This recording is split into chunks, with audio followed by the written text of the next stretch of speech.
Daming tao, di ba?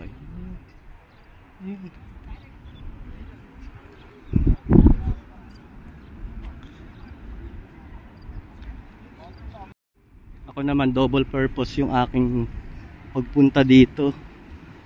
Ayan, habang lalakad ako, diretso na ako dun. Ang ending ko dun na sa Lumihan. Gabi na nun. Tapos kakain lang ako ng lumi. Tapos uwi na ako. Hindi nga ganong madami yung tao eh. Dati dami talaga. Init kasi. Natamad na siguro silang lumabas.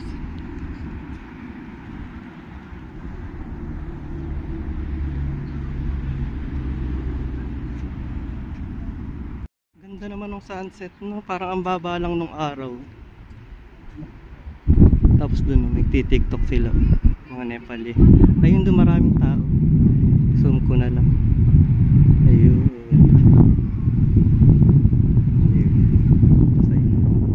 Ang init naman kasi.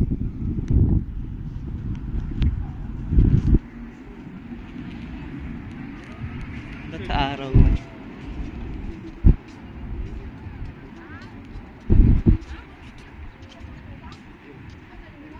Ang ganda nung bangka, oh. O yate ba yun? Tumagit na siya doon sa may ilalim nung araw. Ganda.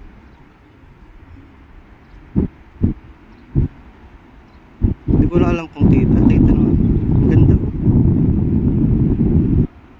Ng sunset, oh. Ayun yung halaman na ano. Ay, ayun, oh, may nagaan TikTok. Yeah, TikTok, sasayaw-sayaw siya. Dumadami na yung tao. Paano na kasi? Padilim na. Malamig na. Kanya-kanya eksena. O dito mo naman nagpi-fishing naman ng kuya mo. Taas ng building na to. Ang ganda pala nito, oh.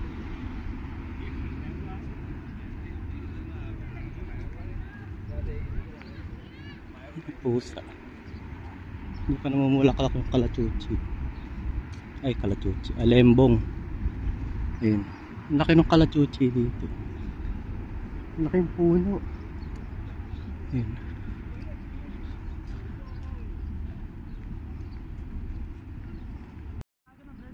Tingnan mo. Kanya-kanya silang eksena dyan.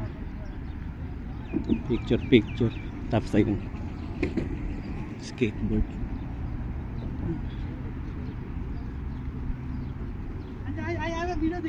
Ito yung mataas na building. Ayan, tapos ayun yung Sofitel.